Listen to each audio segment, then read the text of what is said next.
Hello, I'm Walt Bartman, and I'm the founder and director of the Yellow Barn Studio, Glen Echo. And today we are having our judge for the 29th annual Friends of the Yellow Barn Studio Members Show, Trevor Young, join us to discuss his choices for the exhibition. And welcome, Trevor. Hello. Thank you, Mr. Bartman. Trevor, we go way back. So if you hear Trevor say Mr. Bartman, that's because I taught Trevor a long time Yeah. ago, right? But you know what? From my Just experience, comes out that way. it's really kind of interesting how these things are. But the thing about Trevor, just so everybody knows, we selected Trevor as our judge because he is one of the top Washington, D.C. artists. He's showing out at the Addison Ripley Gallery, and I know he has galleries in New York and Detroit. And and he'll let you know a little bit more about himself. But I've known him for, I would say, at least 30 years, I would Yeah, imagine. that's right. That's right. When we first started the Yellow Barn, you were one of the Yeah. that helped me get that Yeah. started. So we go way back. And then to have Trevor now as our juror, let me just say this. We had Harry Cooper, who Mm, head of modern art at the National Gallery. We had Gary hmm Mikan, who was head at the Walters Museum, as our hmm past judges. We had Paul Sparigan, who hmm judged the Vietnam War Memorial, as one of Yeah. our judges. And you joined this really experienced group. And truthfully, Yeah. Trevor is one of those artists that I could, really want to be a judge here for these shows because of his experience. He works full time, and this is his business. So I'm going to, uh, just say a few other little words about him hmm because we go way back. We've shared a lot of different stories. We just Yeah. reminiscence here a little bit about some of our times together painting, and I think that Yeah. the things that having you now join us, I think really makes a difference. So with It that, means a lot. turn it over to you, and maybe you can discuss a little bit about yourself, Okay. your experiences, and then we'll go take a look at the work, and then Yeah.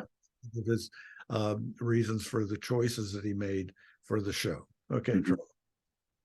I mean, I think there's a definitive moment in our relationship, and I was kind of mentioning this to you the other day, but I was 15 years old, and it was our third class, and we were in the Spanish ballroom, and you put a Matisse up. It was from his apartment and had a little yellow boat. And you said Matisse doesn't paint the boat white because somebody painted the boat white. He paints it yellow so you can see the excitement of the sun. And I happened to have two tubes of yellow Beaucourt in my box, and I was dying to use them. So my rationalization is like, I'm going to go find some sun. I'm putting yellow where the sun is because I was adopting this idea, and I ran out of the Spanish ballroom. And I was like, going to find some sun. I thought it was going to be a patch of grass, but I actually saw sun on the side of the creek. And I don't know if you remember, the creek had been recently rebuilt. The bridge was new. So it was like the first time I ever crossed the bridge, too. Because remember, it got washed out and because of the hurricane. And I went down there below the bridge and I made a little palette and I painted the bridge in and I used my cadmium yellow light and cadmium yellow medium. I still remember it. I still remember how I did it. And I said, I'm practicing fauvism. And and I got up, I climbed out. I actually saw you coming. I said, okay, I think this painting's finished. I had the urge to want to work on it some more, but I saw you coming. So I was like, going to show it to you. You were walking with two students. And I said, hey, Mr. Bartman. And you said, Trevor, you are a painter. And at that minute, you locked in fauvism to me. I mean, it was like, I practiced fauvism and it works. Like I did it, practice of painting yellow. I have a saying, yellow is golden, meaning you used to say, use yellow, it activates your painting. You should have it in the painting. And I've always observed how you used it. And I practiced fauvism. And for years, I thought of myself as a fauvist in the sense like I would go to a location to paint a landscape, but often I would choose a sense of the color, how I felt. Like when I went into paint, when I would like as an early 20s, I go paint in Roslyn, I felt a bluish coldness to the environment there. So I would choose a blue palette based on a sense of feeling and color. And that was locked in. It gave me a lot of freedom. I think that's a sense of realism is quite boring. You have to actually turn the EQ up on certain sensations that you feel, and it helps you stay busy too because I'll take a very boring situation and I'll paint it in a way that'll surprise me, and I'm like, no, I'm into it now. And I think that was the freedom you gave me early on with that moment where I practiced it. You confirmed it, and then I said, well, this is what I am. I'm a phobist, and I gave me freedom. Yeah, and what's interesting, I remember these stories, so it's really kind of, you would think that these aren't important, but they are important Yeah, yeah. as well. And seeing you grow as an artist now, I know that you're showing at the Addison Ripley Gallery, and that's quite an honor as well, because it's one of the It better in is. Washington. And I think that the interesting body of work, you do a lot with industrial scenes, right? Is there a reason that you choose that Well, as your subject?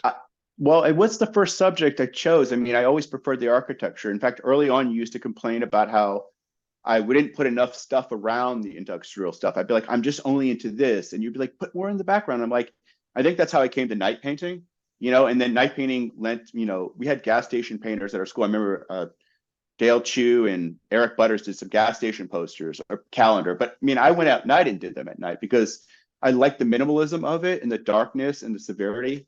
And what happened was I went into this long period of painting where I said, I'm taking out all nature out of my paintings. I'm going to take all nature out of my paintings. And I took nature out of my paintings. I created these really intense places based on architecture, often with very classical structures. And if there was a diagonal, it was a very soft diagonal. I hate diagonals that are relevant to the space.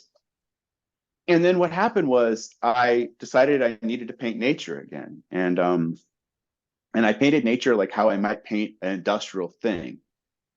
But I hadn't started painting the industrial things yet because I wanted to add clouds, and I realized my hand was too heavy. So I adopted a kind of new way of painting, because it's hard to describe, but I painted so many of these intense, bleak kind of, people call them bleak. I call them hideous beauty, but places that I was too heavy. So I started painting nature back in, and I did the nature more delicate, meaning when I painted the structure, I painted the structure with a different attitude. And then when I painted nature, I used more of a Dutch way of touching just a little bit, and to make it complementary, I guess. And so for me, when I paint the industrial places, I'm really into the clouds and how delicate the clouds are. And I also love the severity of the architecture as a complementary situation. And I think ultimately you take something quite ugly and make it beautiful. It's compelling. So I choose the palette in these places for what I think the color is, not necessarily what's reality. And I create an atmosphere that may not existed, or some kind of mood, like a dystopian place. But again, it has to be compelling. And you've been doing that. I guess there was a period where I saw your work change. It was like in 2009 or 2011, Sure. Mm-hmm. where all of a sudden you Yeah. took off on this.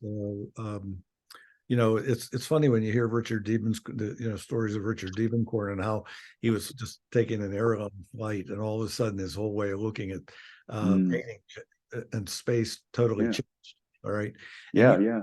you have a lot of aerial views in your pieces. I do. The ones that really really are mesmerizing for me.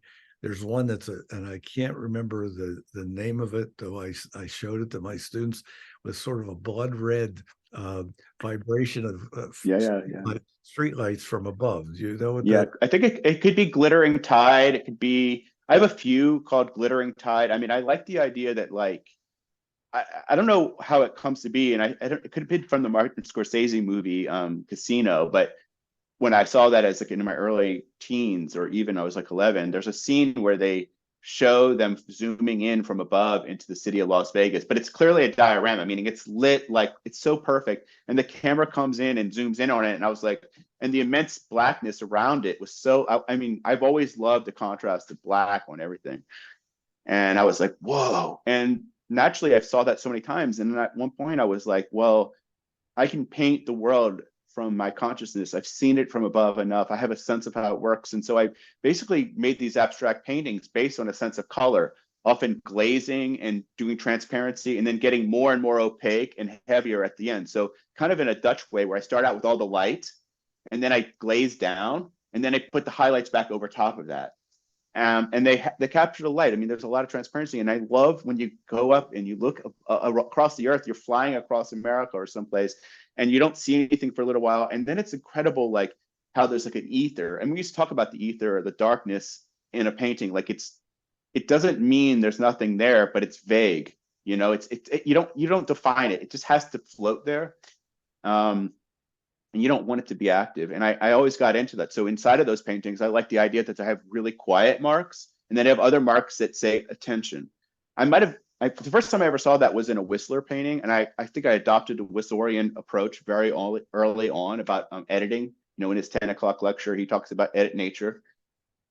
And I adopted that to be more minimal. You know, you have to take, he recommends taking everything out basically to what his bare essence of this experience is. The essence.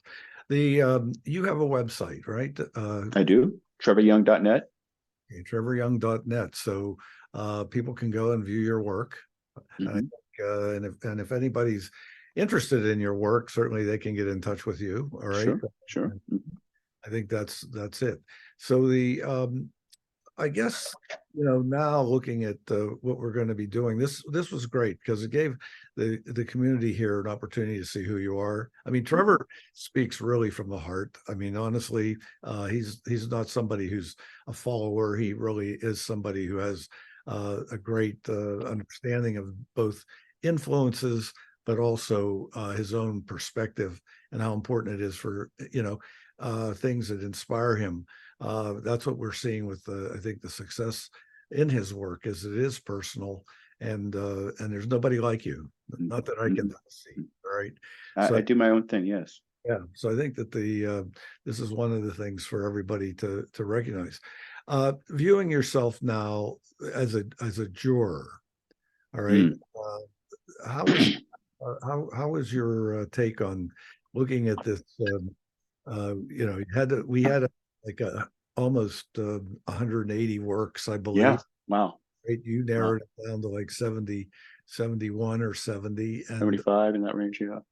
And how was I that? loved it. I was so ingratiated by your offer, so I took it really seriously, and I kind of feel like I'm going back to the homeland, you know, of like fauvism, and ultimately you always, you know, in the optimal sense of a painter, freshness and light rules, you know, like everything comes after that.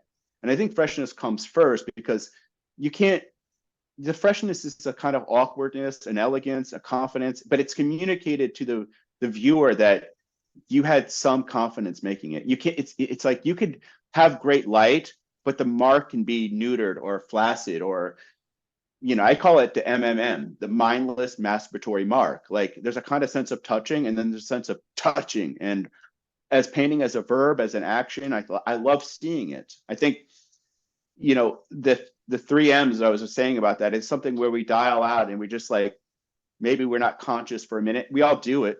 You know, we just kind of get familiar with the paint and we lose important parts. And I think it's really important for the painter to get into the painting, be savage and fresh, especially in the beginning, because you can't get that back. And then you kind of tighten up edges. And you used to say sharper shapes, Trevor, sharper shapes, because I used to always wait to tighten my stuff up because I was like, I don't know what edge, this edge or this edge. Like, so there's a kind of sense of the right tensions and the shapes and the edges coming, but a square shouldn't be equal in all parts. It should go into the space. And sometimes the light where it's brightest, the object is least sharp nearby it. So there's a sense that light doesn't make objects sharper. It actually dissolves space, and night dissolves space, and darkness dissolves space. So I'm really into the coming and goings of space. And with that, I love the mark. And all the finalists had beautiful marks. And I think that light is the second one, which is kind of like, we look at Vincent van Gogh and he goes, oh, we love his freshness. He's so bright and golden. And it's like, but also he got out of his painting in time and didn't mindlessly touch it. Meaning we think he's so brilliant because he used bright colors. It's actually his discipline to get out of the painting that makes him so powerful. You know, he didn't just keep mindlessly painting.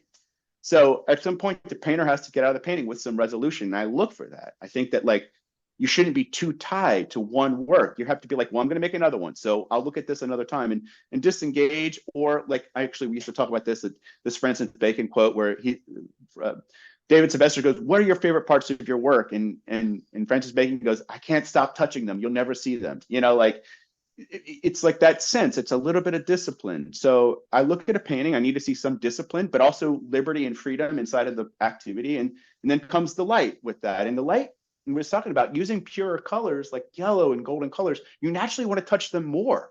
Like yellow excites you, and then it feels too bright, and you'll just kill it because it's such a delicate, fragile color at times.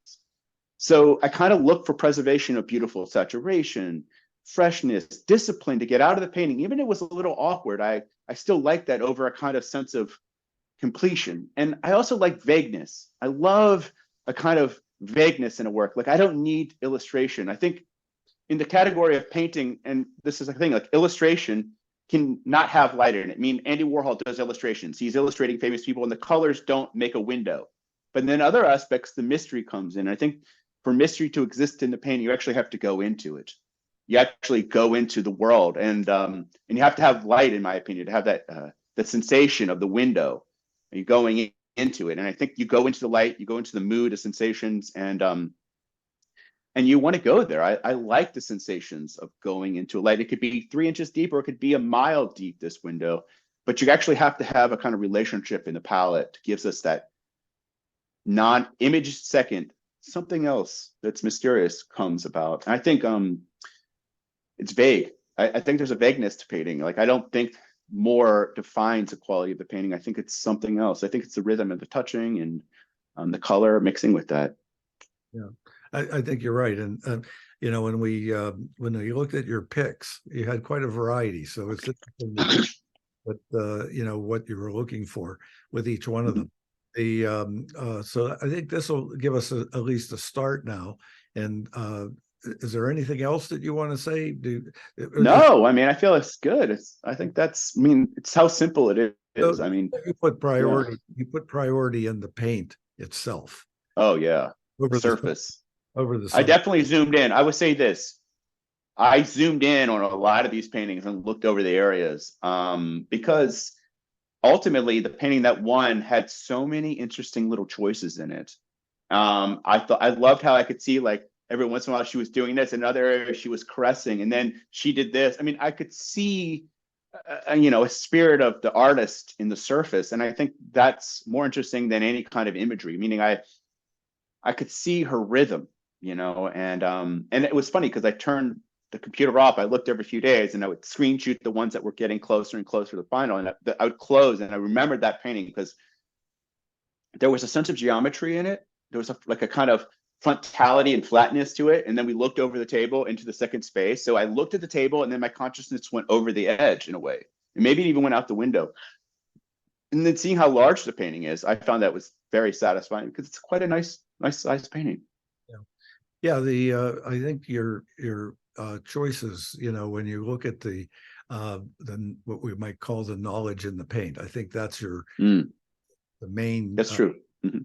Your main focus.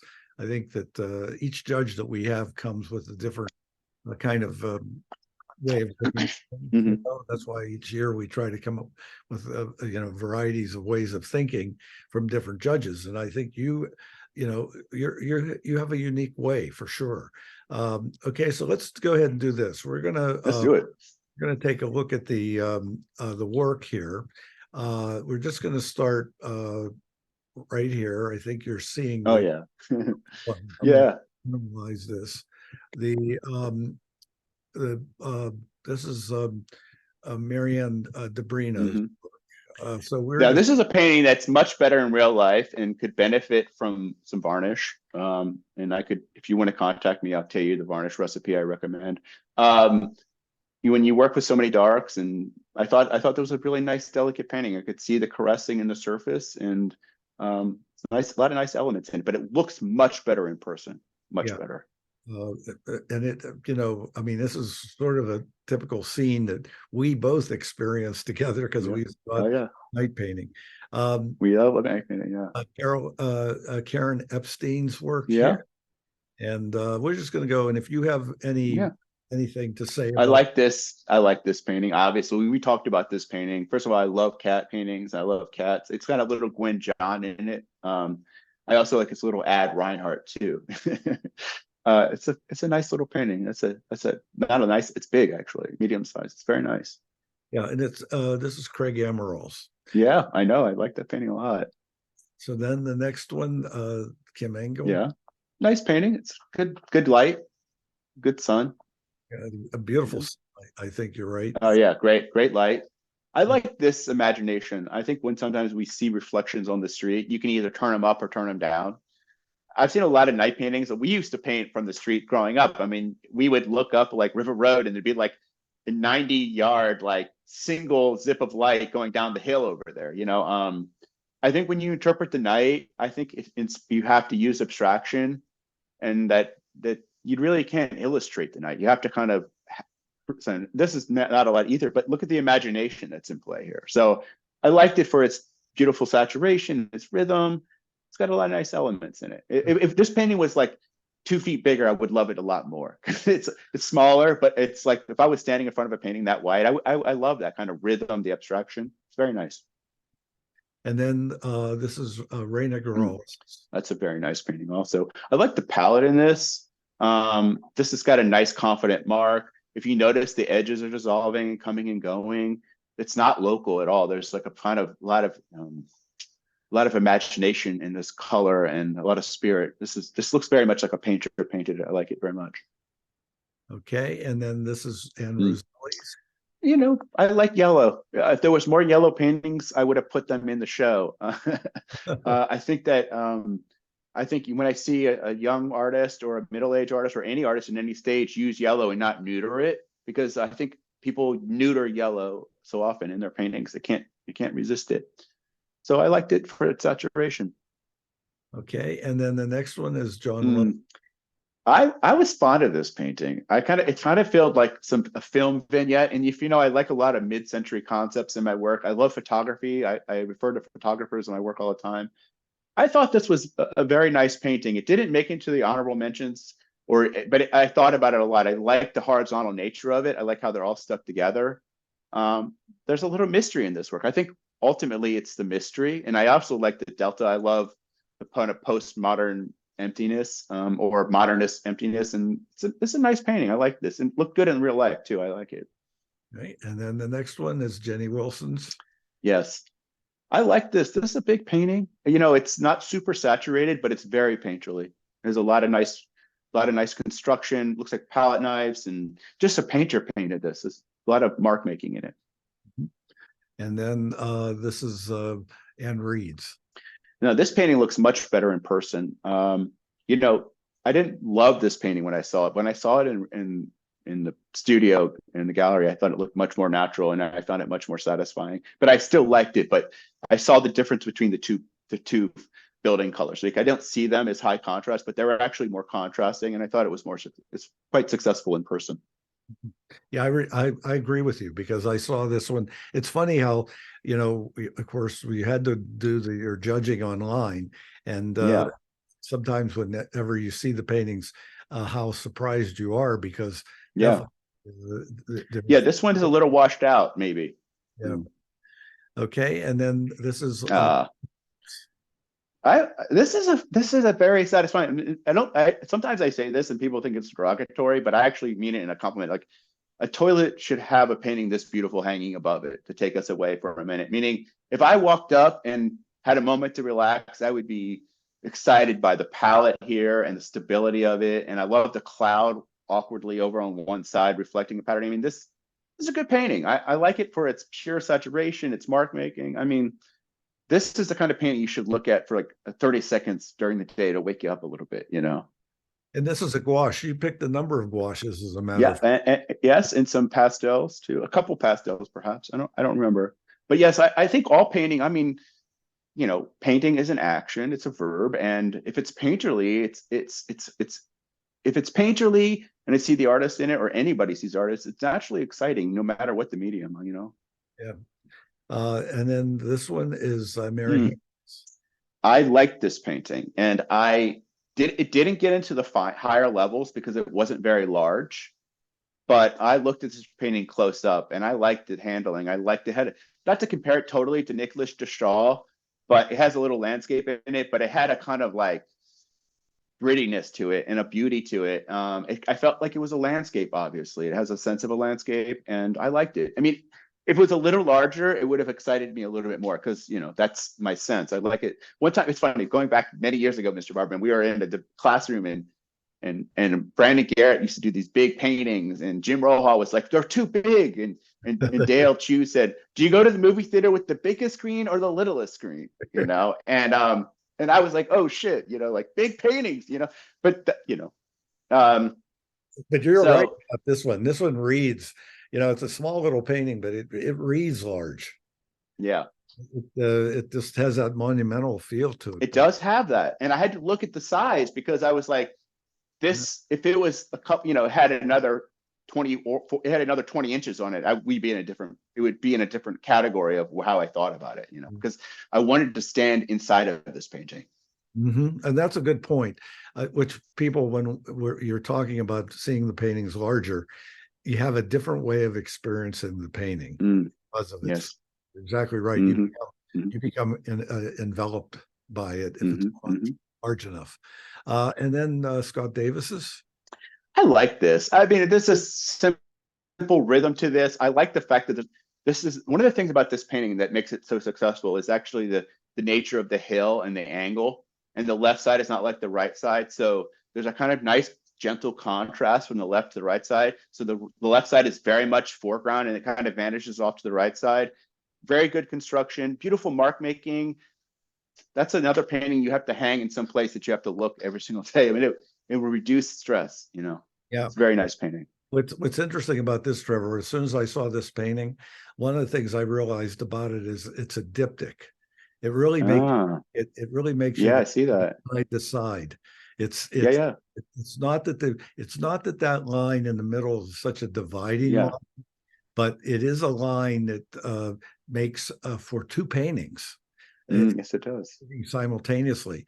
And Scott asked me a little bit about this painting, and that was one of the things that I noticed about it that I particularly like too. Yeah, it's got good light too. It's a good use of white paint. I think if you look at, the white paint is used somewhat frugally in certain places, and not all the grass gets white in it. So there's a kind of nice sense of the white dissolving in places, but then it gets less white, because a lot of students or painters will go too much with the white, even on both sides. And it's a well-managed rhythmic palette, like this, where the white comes in. It's nice contrast. I like this one.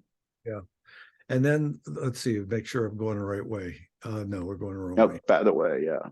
So this is Roger Perez's. Oh yes, very nicely painted. I liked it for it has a kind of beautiful, I mean, this painting is not small, it's medium size. It has a nice rhythm in it. I like how it's also very abstract in a way. It has like a kind of top horizon line, a middle space. It has a kind of lack of information actually, but while being pretty well painted. I mean, it's very nice touches, very good mark maker. Yeah, I like this one as well, particularly because of the way it's, I do too. The way that space was worked. Yeah, yeah. And this is Pamela Michaels. Beautiful palette. I like the freshness. It's kind of imaginative, and I feel like this could look like the painter. Sometimes you see a painting and it looks like the person's in the painting. So, I liked it. It had a quality to it. Okay. And then this is Julie Kaplan's. Well, this one looks so much better in the gallery. Like I saw this one in the gallery. This is not a very good image. I guess this is Glencoe Park. It's much richer, less washed out image in person. It's much more saturated, and I liked it. And then this is Adrian. Oh yeah. This painting is funny because like if I saw this gallery and I was judging paintings in person, I might judge this painting differently. I would walk around and look around the gallery. This one caught my eye all the time. There's something about the lack of, like, one side is it's not balanced. There's a kind of awkwardness and a kind of contrast. I like it. It's kind of, I don't want to say it's like a Yves Tanguy, but there's a kind of dream like Gauguin, like young Gauguin quality, and how the soft undulation of the figure is inside of the landscape, or maybe it's a dreamscape. There's a kind of extra part, and I really like how in the background there's a little bit of that sun back there, and it connects us to the red on the other side, and she changes scale. This is actually a really quality painting. I like this painting. Yeah, I did too. Very nice. It's a very nice painting. Okay, and then this is Desmond McCarthy's. This is so funny. I saw this painting and it had a little bit of Elmer Bischoff, or not Elmer Bischoff. I just liked how the painting was so free and not illustrated. I feel like the painter got in and kind of made it and said, "I'm stopping. I'm getting out while it's fresh. I'm not going to, destroy this." And I respected it for its utter freshness. Oh, what's funny is this is in Garrett Park, and the last time I had Yeah, seen yeah, was in Garrett Park. We painted that's the right. one day. So the next one is Guernay Marguerite. Garinay from our year. Nice painting. I chose this painting because of the freshness. Yeah. I thought the marks were really nice. I love yellow. Again, if in the next 10 years I'm another judge and you want to win, put yellow. I feel like I look over the world of painting and look at works, and I think the yellow is a color that I look forward to seeing because it sometimes delineates a painter from a student painter. I think yellow is a color that Diebenkorn and so many of my favorite painters use all the time. And we say we love Diebenkorn and all the other painters, but we don't use as much yellow as they would use, And I think that the ability, I don't know this, I know Garinay personally, I haven't, know her, been seen her in years, but the idea is like, I don't know what kind of work she's making, but yellow represents a kind of confidence in painters. I love seeing it. I know that's a generality, but yellow is the sun and it's golden, and we only have so many ways of showing the sun. And I think when you show yellow, it's an exciting painting more often than not. I think it works really well. I like the yellow, Yeah, I agree a lot with of you. sensation in it.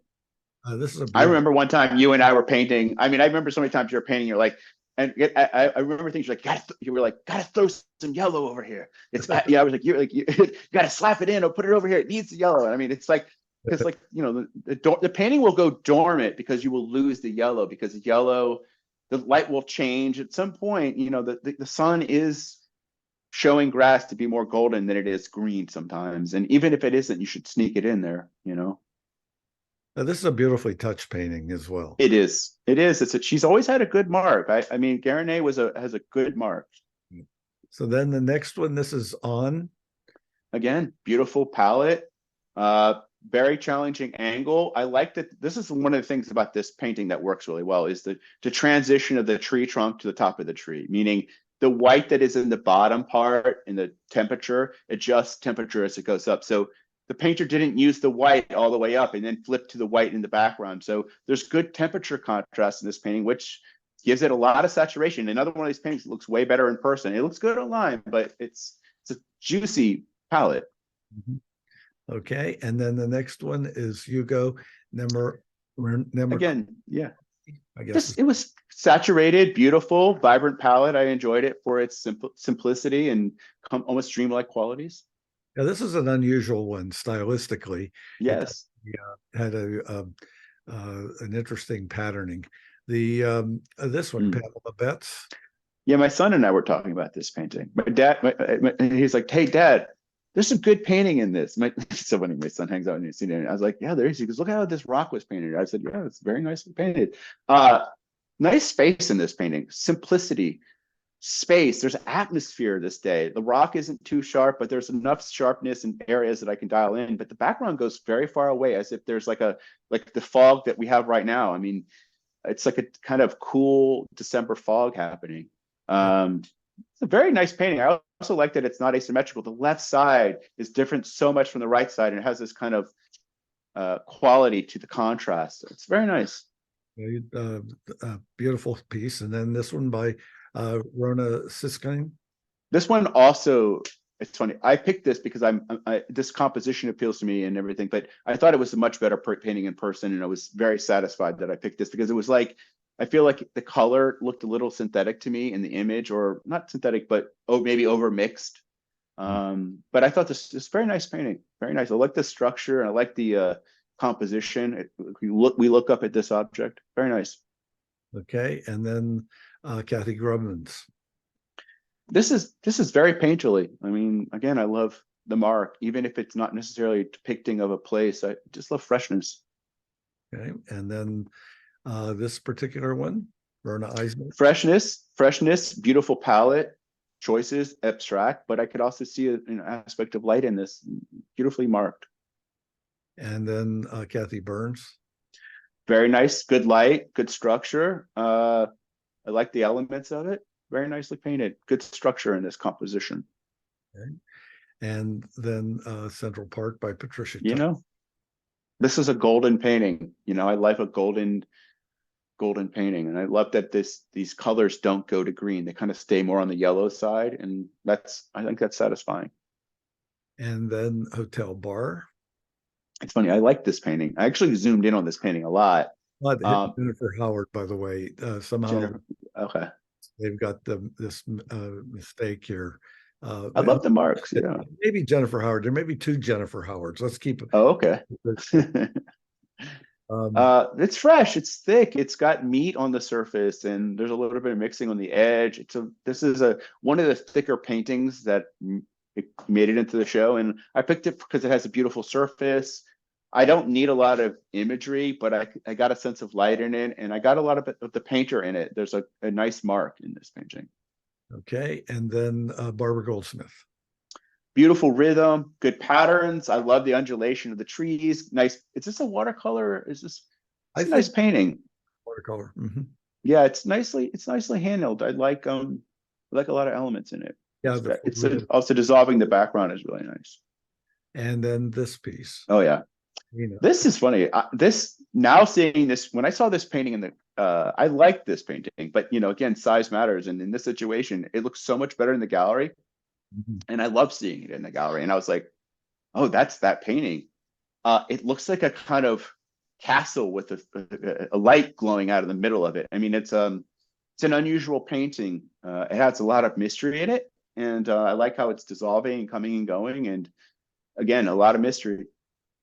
There are a lot of really good, strong works, honestly. And I know that you spend some time really figuring out who the award winners were. I did.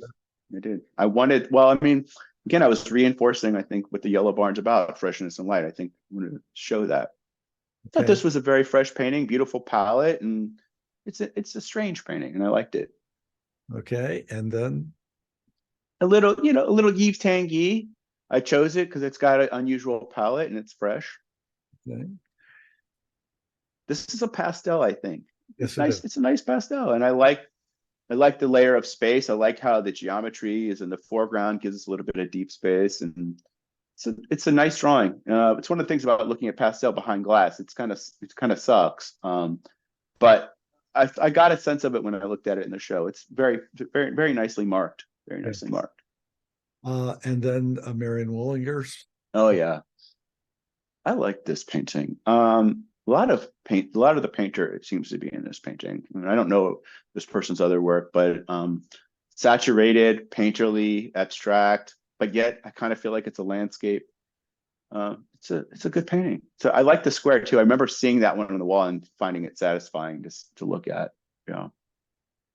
When you judge the shows and you look at the overall nature of the painting, the harmony that you're looking for, what is it that well, it's a lot. Well, it's like a gradient. There's like a slide bar, like from illustration to mystery. Like painting could have a little bit more illustration in it, but the palette might make up for it. I think it's a culmination of things. Ultimately, I don't like it when a painter over manages the brush mark. I think that the most beautiful thing the painter gives, is the touch. And we should see a sense of confidence or a sense of comfort with it, or not over manicuring it.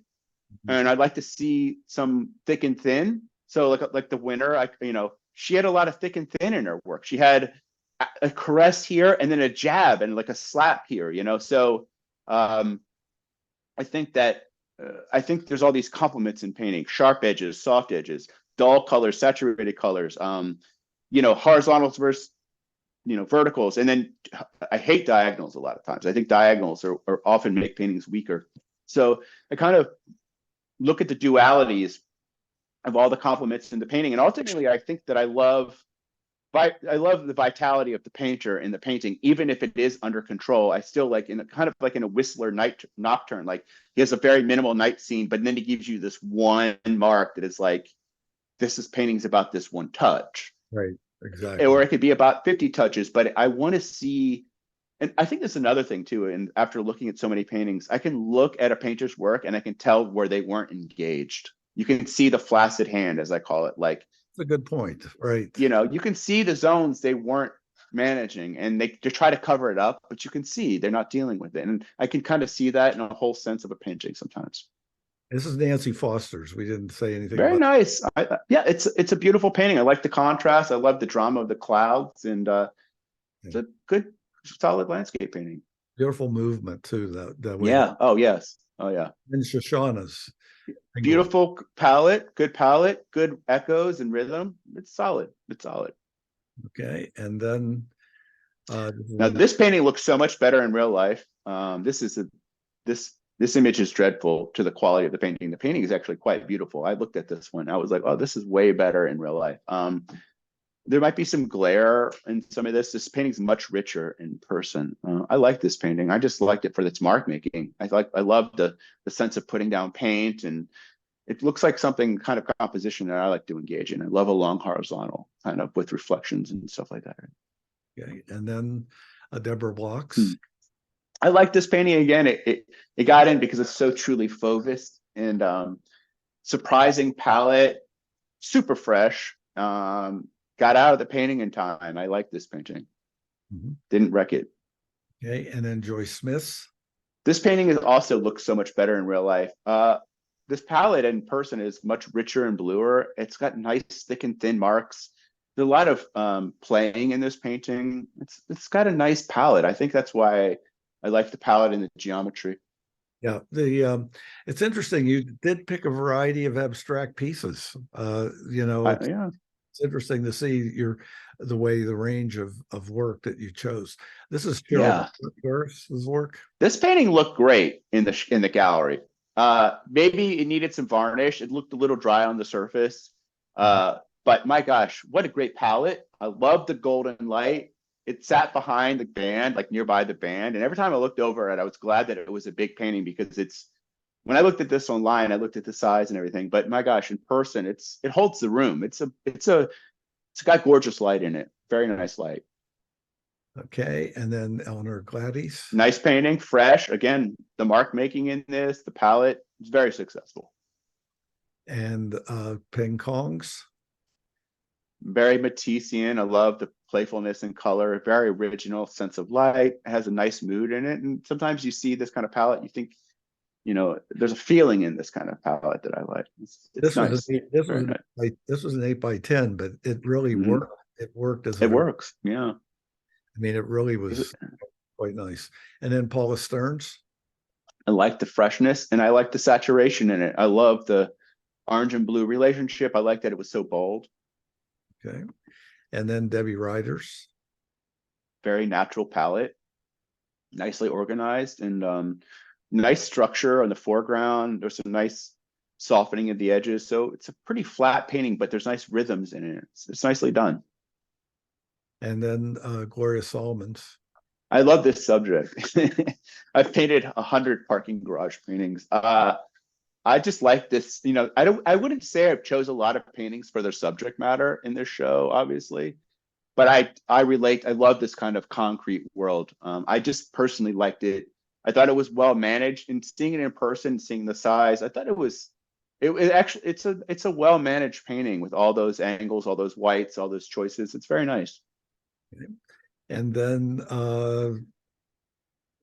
Matthias Weiner's. Very fresh painterly. This is another painting that looks so much better in person, because you can see all the details and the change of brush mark sizes, thick and thin, transparency, opacity. I mean, this painting has a lot of complementary situations in it. And then this one, Tanya Kadachi's. Very fresh, good palette, very nice. Okay. And Rita Corwin's. Again, has the golden light. It's very bold. It's abstract, but it's very fresh. I was looking for those marks. And then Helen Woods. I like this painting. Again, well organized, simple, not a very big painting, but it has enough layers of space in it. It's very fresh. And then Paul, Oh yeah.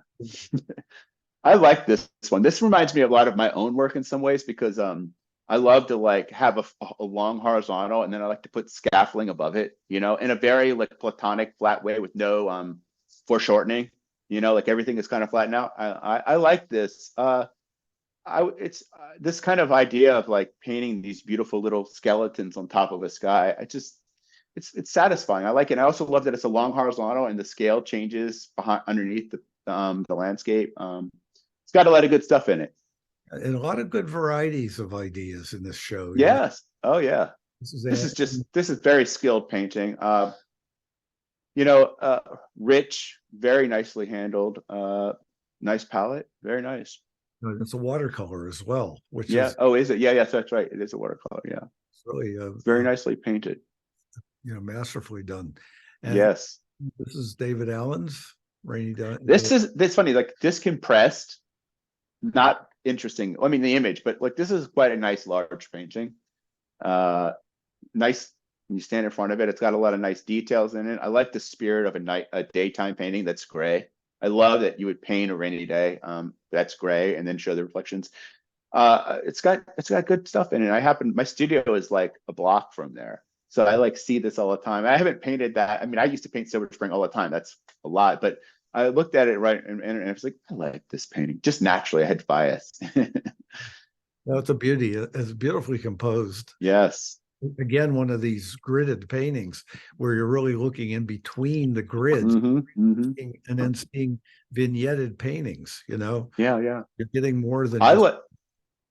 I liked how the satellite and the dishes up there fit very nicely underneath the dark. So there's those little coins that are up there. The dishes sit nicely underneath that dark shape, which is a nice echo. If you look, there's a nice pattern going up to that repeatedly. It's very stable painting. It's much better in person. It's quite large. Yeah, it's a good one. And then Yes, it is. Marquise. Salad. I mean, I love a sky like that. I love when color in the sky surprises me. I was surprised by the color. I like the palette of this painting very much. And then Jim Plotkins. I love the spirit of the mark making, the abstraction. Again, didn't use the black line too much, which is something I look for because this object, the black line closes off some of the space and then the object opens up again to the space. It's a nice flow in this coming and going. And it's very painterly. And then Stacy Yoakams. This is a beautiful painting. And it's a mixed media, and I guess it has tissue paper on it, but it has a really delicate quality to it. Again, this is another painting you have to put in some place. Like, I don't mean above your toilet, but like if you just look at a painting with this kind of surface, it takes some of the wind out of your day. It just chills you out a little bit. I looked at this painting a lot. It was interesting how this painter used transparency and paint mixed with tissue paper or some mylar and to show the water and then paint it on top of the mylar to put the pattern back on top of it. There was a lot of invention and originality in how this painting was made. I've never seen this necessarily quite like this before. It was very nice. And then Jennifer Howard's. Nice painting. Holds the wall. And size is really nice about this painting. This painting needs a bigger wall. This painting needs some space by itself. It's quite intense palette. Very nice. Beauty. And then Jane. Oh yeah. Beautifully marked, fresh. I love the composition, how this bent branch is compressed down into this horizontal. There's a little, I don't want to say a drama, but there's definitely kind of an undulation and rhythm in this painting. Very nice. Nothing else like this in the show with the palette and this composition. It's a strange painting, and I mean that in a good way. And then Jenny Klein's. Yes. So fresh, so natural, very nice painting. And then Madam Greenwald. This is for the palette. I love the intensity of the palette. I like the construction, and it's got nice marks. And then Penny Smith. Oh yeah, if this painting was like had another 20 inches on it, it could have won. This painting is a little bit smaller, but beautifully painted. I love the marks in this. This is a very satisfying kind of painting. I like this kind of painting. The back horizon line comes and goes. The front edges come and go. The painting is coming and going. And, you know, yes, it looks like a shoreline or something else, but it just feels like it, you know, this is the kind of painting that when you stand in front of it, it has a sense of space in it. Because the surface is coming and going with the tensions. It's nice. It's very nice. You feel the energy in this one. Yes. Yeah. Which is really the power of that water is something. Yes.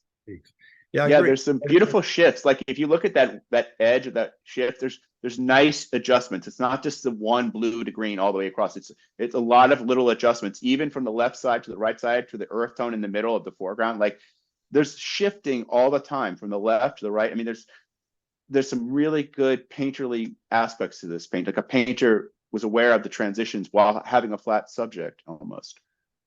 And It's very then nice. Carol Marburger. Yes. I like this painting because it was strange and unique. And, you know, I like a little surrealism or fantasy in my paintings. Interesting. And then this one, Jeannie Piles. This is another one my son pointed out. He liked this one. Again, this is an intense little painting. Pretty solid. It's got some good qualities to it. And then this is Deborah Halperns. Very beautifully painted. Good touch, good mark. And then Renee Lockman. I was very fond of this one. These are our honorable mentions. Honorable mention. Yes, that's an honorable mention. Yeah. I like this painting. Again, you know, we talk about if this painting had another 20 inches on it. Not to say, you know, I think this is a beautiful painting. I was really impressed by this painter's marks. I liked a little bit of the highlight on the trunk. This painting also comes and goes. The left side is not the same as the right. It's not flat at all, but yet it's a very flat image in the sense the space is compressed. But there's a lot of little tensions in it and adjustments. And I like this painting. This is one of the paintings I thought of when I closed the computer at the end of the day. This one stuck with me. It's a very nice mark. Very good mark. Very good mark. Okay. And then this is the other honorable mention. Love it. This painting just personally appealed to me. I love the mark. It's a watercolor. I love cobalt blue and ultramarine. I love when blue can occupy painting and it doesn't have to be brown. So many people paint trees brown and green, and I just think that's so boring. I love when I see a blue tree and I go, yeah, that's how I've seen that blue tree. Thank you for showing it to me again. You know, it's very natural while having a kind of saturation and a kind of beautiful blue. So this painting rewards the viewer a lot with this richness. It's nice. And then, oops, I just hit Oopsie. Go back here. This is Joni Grossfeld, another honorable mention. Beautiful palette, beautiful mark making. I mean, I zoomed in on this one. I looked at all the marks. It just looked like a painter, a really passionate painter with beautiful palette. I love the little sense of that green and yellow in the foreground. The painting is dissolved. It comes and goes. It has a kind of Bonnardian quality to it that I just kind of was like feeling it a little bit. I like it. And then this is by Stephen Joseph. Yeah, I saw this painting in the gallery and I loved it. I mean, I like the picture of it, but again, it's not small. It's a little bit bigger than, it's like a medium-sized one. It's a very successful painting. I love when the painter brings a little something extra to the world, and you know, it doesn't have to be a depiction of life or realism. It can go into a kind of a conception of like a moment or a dream or a feeling. I love this. It's like a little Oriole bird on it, and the bed's pulled back like somebody got out, but they haven't put their shoes on. There's a mystery in this painting, and I even like the geometry from the left to the right side, nicely composed. The fabric was very fresh. I like this painting. Yeah, this was one that interested me, particularly because it had almost like the hidden image or hidden meaning. Yes, but also look at but it has a hidden meaning. But look at the very particular angle of the shoe in relationship to the blanket, and then there's a little like interesting use of angles in this. It's like something's there, and you're like, what is this mystery? It's a very successful painting. I also like the fact that the left side the right side is dissolving and the right side is sharper, showing the light transitioning in this little small space. Like it's a little compressed place, but you see the exact origin of the light going from left to right. And that's a very powerful kind of element in this painting, that the light is going into the shadow and then it's here a little bit more intense. Yeah, this is quite interesting. And It then is. this is Patrick Siegs. This is a solid painting. I liked it because of its composition. I also liked the palette. I liked the use of the color, and it was just solid. It just felt like a really solid painter made this, and I liked the light in it. And it looks better. Again, this one looks way better in person, you know, because green is so hard to show in a computer screen. Green looks so much more natural sometimes in a painting. So Yeah, I like this painting. there's a lot of beautiful mixing of greens in this. Oh yeah, oh yeah, and I like the dog too. Yeah. Okay, and then the next one is Oh yeah, now this is our third place winner. yeah, number 3. Morris. I like this painting. I mean, it appeals to me on a personal level. Like one of the things I like to do in my own work, I call them like man in box. Like I paint like little booths, like that are just alone in parking lots with like a flat parking lot around them. I think that I love a single piece of architecture in the landscape that's for one person. And so I love miniature architecture. And then I also like the foreboding nature of this dark sky pressing down. And what's so funny about this one in my conception of this illumination, not that it's the same sense, but like sometimes when I see this kind of light, I think it's like a kind of mid-century idea where you strobe a flash onto the subject matter, and it's anything you see is where the light strobes, you know, and then everything else is dissipated into the ether. And I looked at this one and I kind of liked the sense that it looked like where the light is coming from, right? We're only where we're standing. And I like that method in painting where like the light is radiating from the subject. I mean, the light is radiating from the person in the painting, and then everything that's kind of get further away is dissipating. Does that make sense a little bit? I thought this was a spooky, beautiful painting. I like that we don't see the portraits. I like that there's 2 people walking together. This is a very successful painting. This is a painting could use the correct kind of varnish, because there was a lot of information in the sky and some parts that were being lost because dark paints and black paints kind of dry out. But this is an excellent painting. I was very confident about this painting. This is great. Okay, and then this is the second place. Another beautiful painting. This is another one I saw, and it's so funny. Like this was like the number 2 image or number 2 image in the feed, and I was like, I chose it right away. I was like, I like this, and I was like, but I might have prejudice because it's the first one I saw, but it stuck with me. I like the vagueness. I like vague, complete. It has a little payoff, and then there's a secondary space behind it.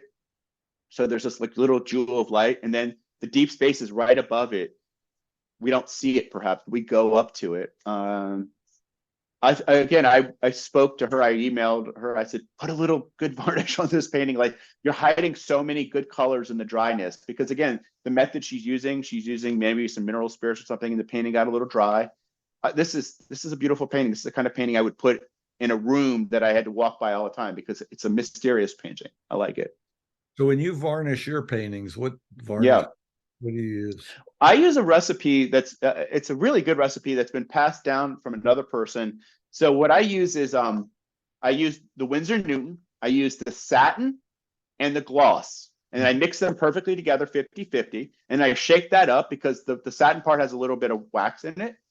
And then I do a 50-50 and make sure it's equally part, and then I add back 10% of the gloss back into that. So it just pushes, it's not shiny, it just pushes it. And I find it to be very clear. I make really dark paintings. And so obviously the wax settles in it. I've gone up to 20% of gloss. If I have to put a painting in a really dark restaurant or something, I'll put a little bit more gloss in it. But I think it's the most natural finish I've ever seen. I know a bunch of artists who use it. I got it from a person at one of the galleries I work with. He shared it with me, and it's changed my life because it's a really good recipe. And I try to share it with everybody I can, because we should see everybody's work clearer, and dark colors dry out, and we need to keep them vital so that we can enjoy these works. Right. Yeah. Okay, and then the number 1. This is Legos. Oh yeah, this is definitely the winner for me. I'm confident about that. And when I saw it in person, I knew it was the winner. I was assured. I was sure of it. The mark making, the rhythm, the sense of getting out of the painting. I like the tabletop. I love the geometry, that blue book coming up, setting the foreground up, then going to the circle, then going to the yellow chair. I just saw like a musical piece here. The gray mixing on the left side is different than the right side, so there's a nice adjustment of the space. The use of blue underneath the piano. I mean, in general, we were talking about Dufy. I'm not a Dufy guy, but I definitely think that kind of the Matissean sensibility of a domestic place should be painted like it's a domestic place. It should have a sense of comfort. You paint a place with a sense of feeling, and I loved how this painting had a sense of feeling in it, like a place. And I also felt like I saw the painter in it. I mean, if you zoom in on that tabletop and on the surface, there's so many kinds of mark making, caressing, jabbing, slapping, tapping. I like that. We need to see more of that, actually. I mean, I think that, and then you have to get out of it. And I feel like the painter got out of it. She didn't linger on this painting and didn't come back and like fudge it up and mindlessly masturbate the surface away because it was so fresh. It was like she kept it fresh and then she got out of it and separated from it. And I think it's a representation of like the kind of vitality I love in a painting. It shows the painter like it's a document of the marks. She's such a unique painter. I mean, when we look Mm. at her ideas, I mean, Mhm. this is one of the things that I think when people are trying to aspire to be artists, keep in mind what the artist means, which is Mm. there's no one like you. Mm. You're really trying to make your own ideas, and I Mhm. think that it's harder to make your own ideas than it is to follow somebody else, and I That's think true. this is one of the things that I think Susan brings to her work. I Well, know. Trevor, I think we covered them all. We did it. Yes, we did. I'm going to go back to you now and just ask you, are there any other things you'd like to say before we end this? Well, I mean, I had a wonderful welcome. The crew of Yellow Barn members. I like to think it's a school, but it's actually more of a club. And the club has a standard, like you show up because there's learning to be had, but there's actually an attitudinal way of living. We were talking about the philosophical way of being a painter, meaning it's not enough just to come and learn. You're actually saying, I'm practicing a mentality. And I think that that's really organic. And I think we're getting neutered all the time by technology and phones taking away our ability to touch. And I think that the school, the Yellow Barn School, represents a philosophical attitude. And I think you represent that, meaning this is how we deal with this situation called painting. And we could get into it more heavily some other time, but it is an attitude. It's not just making a picture. No, and what we see with this community, which I'm really happy after, with you being around when we first started this place, because you spent many years in that painting the models and things like that. Yeah. As a correct, your mom used to model. She was an amazing model, yes. She'd bring the canoes in and she'd bring goldfish in and Oh yeah, she's far out. She was far out. And here's the other thing, she would model all the way through the class and not take a break. yeah. She's and I think that so our going back, seeing what the Yellow Barn has become, I'm so happy and so proud that it's reached what I had Oh hoped yeah. for it to. And I think Yeah, that looking at you as a product of that place, all right, and how it you is. Mhm. success, I think speaks really highly of the fact that we were able to offer, I guess, just the ability to get you started on your way. Yeah, yeah, yeah. You planted it on me. I told you planted in me when I was 15. Like, I think that when you go out into the creative ether, like the world, a lot of people are pushing ideas and dogma on the artist's freedom. I think a lot of teachers are dogmatic and in the sense that like they think they know what's best, and that's not how we do this. And I think that ultimately you kind of have to have a core freedom in the beginning so that you can't, because I think a lot of teachers stunt the creative juices by creating kinds of rules that prevent you from standing up and getting to work because you feel like you're not doing it the right way. But it's actually just standing up and getting to work is the first hardest thing.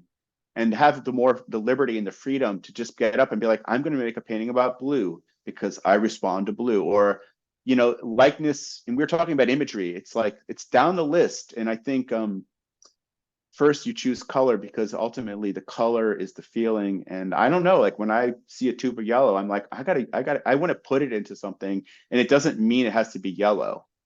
It's just the sensation of yellow. And I think that you gave that to me because as soon as you tap into color and its power, you create feelings and moods and memories. And And I think that we've talked about so many painters endlessly. We could go down the list of all the painters you introduced to me. But I remember one time early on, you showed me a Wayne Thiebaud white rabbit on the table, and you showed me that this white is light, and you showed me how he dissolved the edge of the rabbit, and you said he's showing you how the light, this is the white, the light is white, and he's dissolving this rabbit. And I was like, whoa, so Yeah, I was like, oh, that's, yeah. I'm sorry, what? it's an amazing painting.